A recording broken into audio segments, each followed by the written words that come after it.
শুভ সন্ধ্যা। আশা করি তোমরা সকলেই ভালো আছো। হেরিটেজ হাইলাইটস চ্যানেলে তোমাদের সকলকেই স্বাগত। চলে এসেছি নতুন একটা ক্লাস নিয়ে, নতুন রূপে নতুন সাজে তোমাদের কাছে পৌঁছে দিয়েছি আমি। আমার এই চ্যানেলটিকে ভালো লাগলে, পাশাপাশি ভিডিওগুলিকে ভালো লাগলে তোমরা লাইক, সাবস্ক্রাইব এবং শেয়ার করতে ভুলবে না এবং পাশে থাকবে তোমরা। আমরা গল্পের ছলে আজকে আলোচনা করব নবম শ্রেণীর প্রথম অধ্যায়। গল্পের ছলে প্রথম অধ্যায়ের নাম কি? দেখো আমার বোর্ডে লেখা রয়েছে, ফরাসি বিপ্লবের বিভিন্ন দিক। কি বললাম তাহলে? না, ফরাসি বিপ্লবের বিভিন্ন দিক। আমেরিকার স্বাধীনতা লাভের পর বিশ্ব ইতিহাসে আলোড়ন সৃষ্টিকারী যে ঘটনা, সেটি হচ্ছে ফরাসি বিপ্লব। তাহলে বিপ্লব বলতে আমরা কি বুঝি? এক কথায় যদি বলি, কোনো প্রচলিত ব্যবস্থার আমূল পরিবর্তনকে আমরা বিপ্লব বলতে পারি। 1789 খ্রিস্টাব্দে ফরাসি বিপ্লবের ফলে ফ্রান্সের সামাজিক, রাজনৈতিক ও অর্থনৈতিক জীবনে আমূল পরিবর্তন এনেছিল। তাহলে প্রশ্ন হলো, এই ফরাসি বিপ্লবের পশ্চাতে কি কি কারণ ছিল? ফরাসি বিপ্লবের কারণ কি ছিল? পৃথিবীর ইতিহাসে যত গুরুত্বপূর্ণ ঘটনা ঘটেছে, সবচেয়ে আকর্ষণীয় এবং স্মরণীয় ঘটনা হলো 1789 খ্রিস্টাব্দের ফ্রেঞ্চ রেভলিউশন বা ফরাসি বিপ্লব। দীর্ঘ সময় ধরে ঘাত প্রতিঘাতের মধ্যে এগিয়ে চলা এই বিপ্লবের কারণ নির্ধারণ করার কাজ যথেষ্ট জটিল। এর পশ্চাতে রয়েছে একাধিক কারণ। প্রখ্যাত ঐতিহাসিক আলফ্রেড কোবান বলেন যে, এই বিপ্লবের তীব্রতা ফ্রান্সের জাতীয় জীবনে নতুন জোয়ার এনেছিল। এই ফরাসি বিপ্লবের পেছনে তিনি কোনো একটি নির্দিষ্ট কারণ পাননি, বা নায়াগ্রা জলপ্রপাত থেকে যে একটি উৎস থেকে এটি এসেছিল তা তিনি মনে করছেন না। তিনি এর পেছনে দেখেছেন বিভিন্ন ছোট বড় খরস্রোতা নদীর মিলিত হঠাৎ প্রবল বিধ্বংসী বন্যার ফলে এই বিপ্লব হয়েছিল বলে তিনি মনে করছেন। যাই হোক, চলো আমরা ফরাসি বিপ্লবের কারণের দিকে চলে যাই। ফরাসি বিপ্লবের কারণকে আমরা মোটামুটি তিনটি ভাগে ভাগ করব। কি কি? প্রথম হচ্ছে রাজনৈতিক কারণ, দুই হচ্ছে সামাজিক কারণ, আর তিন হচ্ছে অর্থনৈতিক কারণ। আমরা কি জানি? যে কোনো রাজতন্ত্রে রাজাই হচ্ছে শ্রেষ্ঠ, রাজার উপরে কেউ কথা বলতে পারে না। আমরা সেই উলঙ্গ রাজার একটা কবিতা পড়েছিলাম নীরেন্দ্রনাথ চক্রবর্তীর। রাজা উলঙ্গ, কেউ বলতে পারছে না। কেন? না, রাজাকে সবাই ভয় করছে, রাজার শাসনতন্ত্রকে সবাই মেনে নিচ্ছে, বলতে পারছে না। কিন্তু একটি নিষ্পাপ শিশু বলছে, তোর রাজা, তোর কাপড় কোথায়? মানে সাধারণ মানুষের বিবেক বুদ্ধিকে ওই শিশুটি জাগ্রত করেছে। সেরকমই কালের অমোঘ নিয়মে একদিন ফরাসি বিপ্লব ফ্রান্সের ইতিহাসে ঘটছে। এই ফরাসি বিপ্লবের রাজনৈতিক কারণগুলিকে আমরা কয়েকটি ভাগে ভাগ করতে পারি। প্রথম হচ্ছে রাজনৈতিক আদর্শ। ফরাসি বিপ্লবের পশ্চাতে রাজতান্ত্রিক আদর্শ জড়িত ছিল, বা ফরাসি বিপ্লবের পেছনে রাজনৈতিক কারণ খুবই গুরুত্বপূর্ণ ছিল। অষ্টাদশ শতকে ইউরোপের অন্যান্য দেশের মতো ফ্রান্সেও ছিল রাজতন্ত্র। ফ্রান্সে শাসন করত বুর্ববংশীয় রাজারা। প্রতিষ্ঠাতা ছিলেন চতুর্থ হেনরি। এই বংশের রাজারা ছিলেন স্বৈরাচারী এবং ঈশ্বর প্রদত্ত ক্ষমতায় বিশ্বাসী। তারা বিশ্বাস করতেন যে আমরা ঈশ্বর ছাড়া কারো কাছে জবাবদিহি করতে রাজি নই। প্রথম যিনি রাজা ছিলেন তার নাম হচ্ছে চতুর্দশ লুই।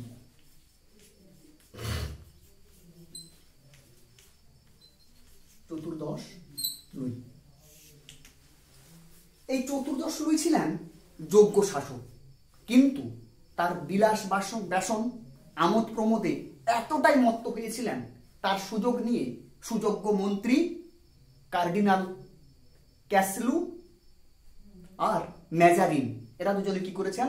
শাসন ব্যবস্থাকে পরিচালনা করেছেন। কার্ডিনাল রিসলু হবে আর ম্যাজারিন হবে। তো এরা দুজন কি করেছিল, তার সুযোগ নিয়ে তিনি শাসন ব্যবস্থাকে পরিচালনা করেছিলেন। এছাড়া তিনি কি করেছিলেন না, ভার্সাইয়ের রাজপ্রাসাদকে ঐশ্বর্যের ইন্দ্রপুরী সাজিয়ে তুলেছিলেন এবং তার নাম ডাক সারা বিশ্বে ছড়িয়ে পড়েছিল। এতটাই আত্ম অহংকারে তিনি ভেসে গিয়েছিলেন, তিনি দম্ভ করে বলছেন আই এম দ্য স্টেট, অর্থাৎ আমি রাষ্ট্র। কিন্তু এই দাম্ভিকতা বা এই আত্ম অহংকার হঠাৎ একদিন পতনের দিকে ধাবিত করেছিল, তিনি তা অনুভব করতে পারেন। পরবর্তী শাসক ছিল পঞ্চদশ লুই।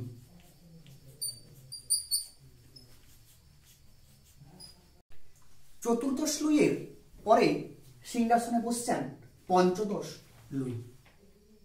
তিনি ছিলেন শাসন কাজে অযোগ্য, নারী এবং সুরা নিয়ে ছিলেন ব্যস্ত। প্রজাপতি এই রাজা তার উপপত্নী মাদাম দা পম্পাদুরের অধীনে ছিলেন সর্বদা। তার এই অপদার্থতা, অকর্মণ্যতা, এই দুর্বলতার সুযোগকে কাজে লাগিয়ে অভিজাতরা পরোক্ষভাবে শাসন কার্য পরিচালনা করত। এমন সময় বা এমন পরিস্থিতিতে ফ্রান্সে একটা অরাজক এছাড়া একটা বিশৃঙ্খল পরিস্থিতির সৃষ্টি হয়েছিল, যার ফলে তিনি উপলব্ধি করতে পারছেন কিন্তু নিয়ন্ত্রণ করতে পারছেন না। তাই মৃত্যুর আগে তিনি বলছেন আমার পরেই আসবে প্রলয়। যাই হোক, পরবর্তী সিংহাসনে বসেন কে? ষোড়শ লুই। মানুষ হিসেবে তিনি ছিলেন গ্রহণীয়, কিন্তু শাসক হিসেবে তিনি ছিলেন অযোগ্য। তিনি ছিলেন দাম্ভিক অর্থাৎ আত্ম অহংকারী, এবং তার পত্নী মেরি আতোয়ানেত, তোমরা নিশ্চয়ই জানো মেরি আতোয়ানেতের কাহিনী। তো তিনিও ছিলেন বিলাসিনী এবং আত্ম অহংকারী। তাদের দুজনের বা বিশেষ করে মেরি আতোয়ানেতের দ্বারা তিনি কি করতেন না, সাম্রাজ্য পরিচালনা করতেন। উনাকে সাধারণ জনগণ খুব একটা বিশ্বাস করতেন না বা আস্থা রাখতেন না। এই আস্থাহীন রাজার দাম্ভিকতা ছিল প্রচুর, আত্ম অহংকার ছিল অনেক। তিনি বললেন what I desire is decree, অর্থাৎ আমার ইচ্ছাই হলো আইন। এই আত্ম অহংকার হঠাৎ একদিন পতনের পথকে ত্বরান্বিত করেছিল, তা তিনি উপলব্ধি করতে পারেননি। এটি ছিল আমাদের রাজনৈতিক আদর্শের যে কারণগুলো, মূল কারণগুলো। নেক্সট আমরা যেটা জানবো সেটা হচ্ছে রাজন্যবর্গের দুর্বলতা। আমি তো এখানে আলোচনা করলাম, কি করলাম না, রাজন্যবর্গ নিজেদেরকে বলছে যে আমরা ঈশ্বর প্রদত্ত ক্ষমতায় বিশ্বাসী, আমরা জনগণের কাছে জবাবদিহি করব না। আবার কোনো কোনো রাজা সিংহাসনে বসে বলছেন যে আমি ঈশ্বরের প্রতিভূ, আমি পার্থিব জগতের কেউ নয়। অথচ রাজ্যের বা রাষ্ট্রের যে প্রশাসন তার অর্থনৈতিক সামাজিক দিক থেকে ভেঙে পড়েছে, তারা সেই দিকে কর্ণপাত করেন। তাদের অমিত ব্যয়িতা, অলসপ্রিয়তা, বিলাস ব্যসনে এতটাই ব্যস্ত হয়ে পড়েছেন যে রাজ্যের বা রাষ্ট্রের যে প্রশাসন ব্যবস্থা একেবারে তলানিতে ঠেকেছে। এই রাজন্যবর্গের দুর্বলতা কিন্তু কি করেছে না, সাম্রাজ্যকে পতনের দিকে ধাবিত করেছে। এরপরে আমরা যে কারণটি পড়ব সেটা হচ্ছে সামাজিক কারণ। আমি গল্পের ছলেই বলছি, তোমরা যদি ভালো করে আমার কথাগুলো শোনো বা পাশাপাশি তোমরা নোট ডাউন করে নাও, তাহলে কি হবে না, তোমরা পরে পড়ার ক্ষেত্রে সুবিধা হবে এবং বুঝতেও সুবিধা হবে। এরপরে সামাজিক কারণ। তো সেই সময় অর্থাৎ অষ্টাদশ শতকে ইউরোপীয় সমাজ অবস্থা ছিল বৈষম্য এবং বিভেদ নীতি দ্বারা পরিচালিত। এই সময় সমাজ ছিল তিনটি শ্রেণীতে বিভক্ত: ফার্স্ট এস্টেট বা প্রথম শ্রেণী, সেকেন্ড এস্টেট বা দ্বিতীয় শ্রেণী, আর থার্ড এস্টেট অথবা সাধারণ মানুষ। এখানে সাধারণ মানুষ। আর ফার্স্ট স্টেটে আসছে যাজক, সেকেন্ড স্টেটে আসছে অভিজাত, আর থার্ড স্টেটে আসছে সাধারণ মানুষ। যারা যাজক তারা ছিল সমাজের একদম প্রথম, তাদের সংখ্যা ছিল প্রায় 1 লক্ষ 20,000। এরা সংখ্যায় কম হলেও যাবতীয় ক্ষমতার আধিপত্য ছিল তাদের হাতে। তারা ছিল আইনের ঊর্ধ্বে।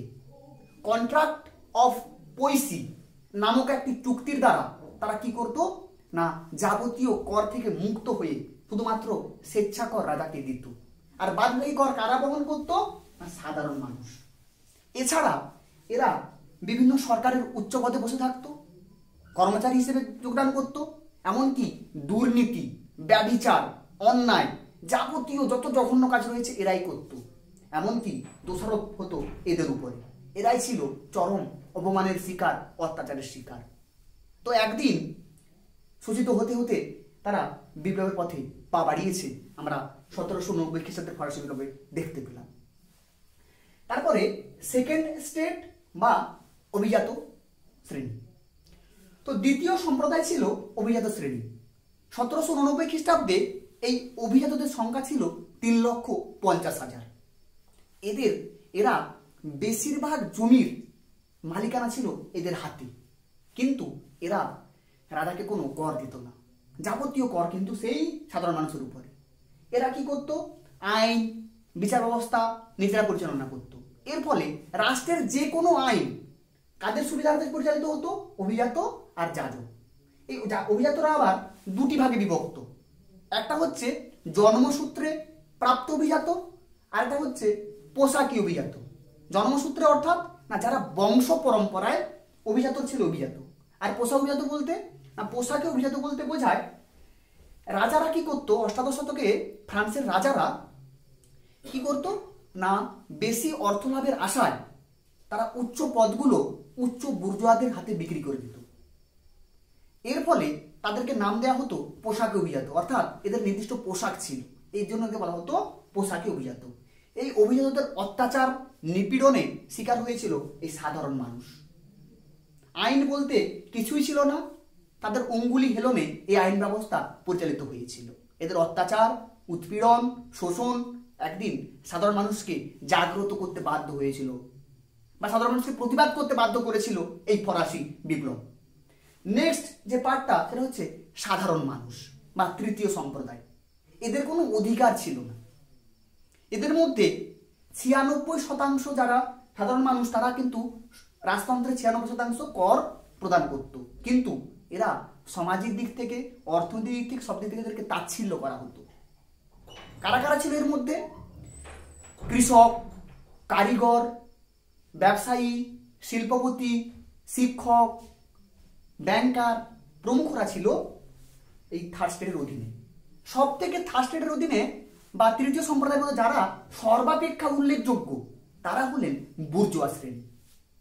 বুর্জোয়াদের আবার তিনটা ভাগ, একটা হচ্ছে উচ্চ বুর্জোয়া, দুই হচ্ছে মধ্য বুর্জোয়া, আর তিন হচ্ছে নিম্ন বুর্জোয়া।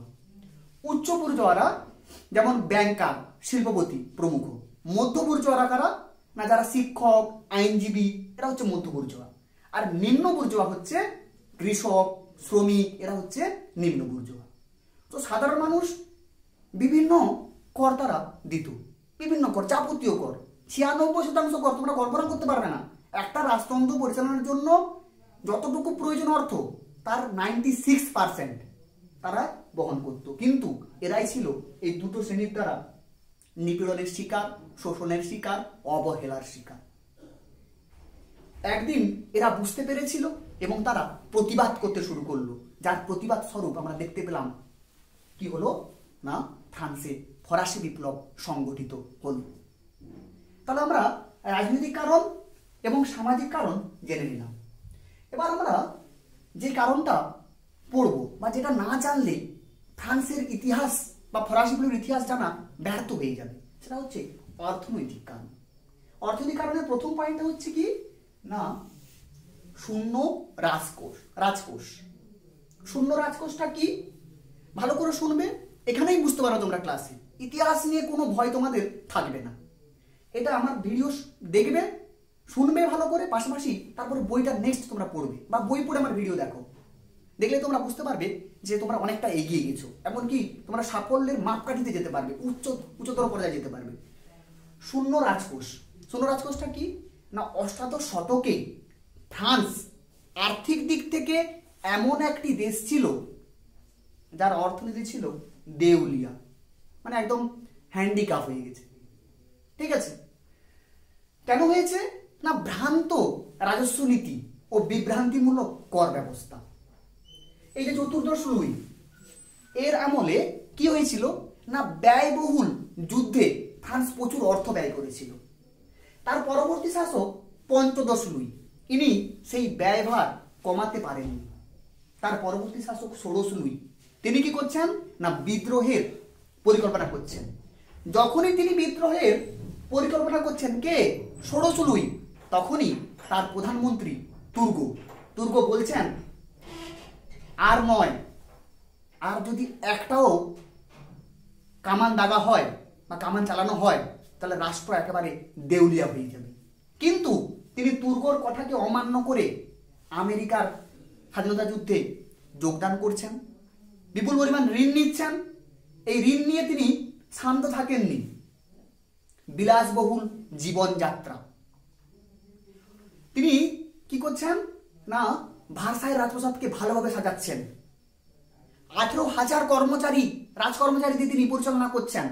তার মধ্যে মেরি আতোয়ানেতের প্রায় 500 জন সহচরী বা দাস ছিল। তারা কি করত না শুধু মেরি আতোয়ানেতকে দেখাশোনা করত। তাহলে এই ব্যয়ভার কারা বহন করছে? সাধারণ মানুষ। তোমরা তো নিশ্চয়ই পড়েছো, জেনেছো যে অভিজাতরা আর যাজকরা এরা কিন্তু কর দিত না। তাহলে কারা দিচ্ছে? পুরোপুরি সাধারণ মানুষ। সেই অর্থ নিয়ে এরা আমোদ প্রমোদ বিলাসবহুল এভাবে জীবনযাপন করছে, যার পরিণাম কিন্তু রাজকোষ শূন্য হয়ে পড়ছে, যার ফলে কিন্তু দেখছি আমরা ফরাসি বিপ্লব সংঘটিত হচ্ছে। নেক্সট যে পয়েন্টটা সেটা হচ্ছে বৈষম্যমূলক কর ব্যবস্থা। সমাজ ছিল দুটি শ্রেণীতে বিভক্ত। কিরকম? একটা হচ্ছে অধিকারভুক্ত শ্রেণী, একটা হচ্ছে অধিকারবিহীন শ্রেণী। অধিকারভুক্ত শ্রেণী হচ্ছে যাজক অভিজাত, আর অধিকারবিহীন হচ্ছে সাধারণ মানুষ। কিন্তু যে 100% কর কথা আমি বললাম তার মধ্যে বেশিরভাগ দিত কে? সাধারণ মানুষ, প্রায় 96%। আর 4% দিত এরা। তবু তারা সবসময় অজুহাত খুঁজতো যে কিভাবে আমরা এই কর ব্যবস্থা থেকে অব্যাহতি পাবো বা এই কর আমাদেরকে দিতে হবে না। তো এইরকম একটা পরিস্থিতিতে কি হচ্ছে, যদিও এরা কি করছে রাজকর্মচারীদেরকে কর দিয়ে দিচ্ছে, সেই কর রাজকর্মচারীরা রাজকোষে জমা দিচ্ছে না, উপরন্তু এদেরকে বলছে না তোমাদের জমা হয় তোমরা আবার দাও। কারা শিকার হচ্ছে? এর শিকার হচ্ছে সাধারণ মানুষ, শ্রমিক, কৃষক। তাহলে এর ফলে কি হচ্ছে, একটা শ্রেণী যারা রাজকোষকেও ফাঁকি দিচ্ছে, সাধারণ মানুষকে ফাঁকি দিচ্ছে, তারা কি হচ্ছে না বিপুল পরিমাণ অর্থ সম্ভার নিয়ে ধনী হয়ে উঠছে। তাহলে এর ফলে রাজকোষ প্রায় শূন্য হয়ে উঠছে, বাণিজ্যে ঘাটতি দেখা দিচ্ছে, চাষবাস ব্যাহত হচ্ছে। এই রকম একটা পরিস্থিতিকে অ্যাডাম স্মিথ কি বলছেন না ফ্রান্সকে বলছেন ভ্রান্ত অর্থনীতির জাদুকর। এছাড়া বিভিন্ন যে কর, টাইট বা ধর্মকর, ক্যাপিটেশন বা উৎপাদন কর, গ্যাবেল বা লবণ কর, এই সমস্ত কর বা করভি বা বেগার খাটা, এটাও এদেরকেই বহন করতে হতো। এই ভ্রান্ত কর ব্যবস্থাকে তিনি বারে বারে বলছেন কি বলছেন? ভ্রান্ত অর্থনীতির জাদুঘর। নেক্সট যে পয়েন্টটা সেটা হচ্ছে অর্থনৈতিক বিপর্যয়। এই অর্থনৈতিক বিপর্যয় যেটা সব থেকে গুরুত্বপূর্ণ, এই সময় ফ্রান্সে জনবিস্ফোরণ হচ্ছে, জনসংখ্যা বৃদ্ধি পাচ্ছে। এছাড়া আমরা দেখতে পাচ্ছি বিপ্লবের সময় জনসংখ্যা প্রায় 2.5 কোটিতে পৌঁছে গেছে। আর 1788 খ্রিস্টাব্দে একটা প্রাকৃতিক দুর্যোগ ঘটছে। কোথায়? ফ্রান্সে। যার ফলে উৎপাদন হচ্ছে না, শস্য মূল্যের দাম বৃদ্ধি পাচ্ছে প্রায় 60 থেকে 65%, কিন্তু মজুরি বৃদ্ধি পাচ্ছে না, যার ফলে একটা হাহাকার পরিস্থিতি সৃষ্টি হয়েছে। তারপরে তো রয়েছে রাজতন্ত্রের যে একটা বিলাসপ্রিয়তা, তাদের যে আমোদ প্রমোদ, বিলাস ব্যাসন, তাহলে এই খরচটা কোথা থেকে আসবে? সেই সময় ষোড়শ লুই একেবারে হতভম্ব হয়ে গেছে। তিনি বুঝতে পেরেছে দেয়ালে তার পিঠ ঠেকে গেছে। তিনি কি করলেন? পরপর 4 জনকে অর্থমন্ত্রী বসালেন। তিনি আবেদন করলেন অভিজাত আর যাজকদেরকে কি করতে না তোমরা কর দাও, কিন্তু ততদিনে তার নিয়ন্ত্রণের বাইরে চলে গেছে। যার ফলে আমরা দেখলাম এই অর্থনৈতিক বিপর্যয় তার সঙ্গে জনবিস্ফোরণ একেবারে তলানিতে ঠেকেছে, যাকে রোধ করা ষোড়শ লুইয়ের পক্ষে একেবারেই সম্ভব ছিল না। যার ফলে কালের অমোঘ নিয়মে ইতিহাসের গতিপ্রবাহকে লক্ষ্য রেখেই কি হলো না, ফ্রান্সে ফরাসি বিপ্লব সংঘটিত হলো। আমরা পরিশেষে বলতে পারি অহংকারী মানুষের পতনের কারণ। আমরা দেখলাম রাজারা নিজেদের মতো করে শাসন ব্যবস্থা চালাচ্ছেন। তারা এক একজন বলছেন, কি বলছেন, যে আমরা সিংহাসনে বসেছি প্রজাদের কথায় নয়, ঈশ্বরের প্রতিভূ হিসেবে। তাই জনগণ কি করবে না করবে তাকে আমরা দেখব না। এর ফলে তাদের দাম্ভিকতা, তাদের আত্ম অহংকার, তাদের যে একটা উচ্চাভিলাষ, সেটা কি করলো, তাদের পতনকে ত্বরান্বিত করেছিল। আমরা এখানে দেখলাম কি না, ফরাসি বিপ্লবের কারণ, রাজনৈতিক কারণ, সামাজিক কারণ, অর্থনৈতিক কারণ। আমরা পরবর্তী ভিডিওতে অবশ্যই নিয়ে আসবো নবম শ্রেণীর প্রথম অধ্যায়ের নেক্সট পার্ট 2। তোমাদের এই ভিডিওটি ভালো লাগলে অবশ্যই তোমরা লাইক করতে ভুলবে না, সাবস্ক্রাইব করতে ভুলবে না, এবং তোমাদের যদি কোনো অসুবিধা হয় তোমরা অবশ্যই কমেন্ট করবে। তোমরা ভালো থাকবে, আমি আশা রাখি এই ভিডিওটি তোমাদের অবশ্যই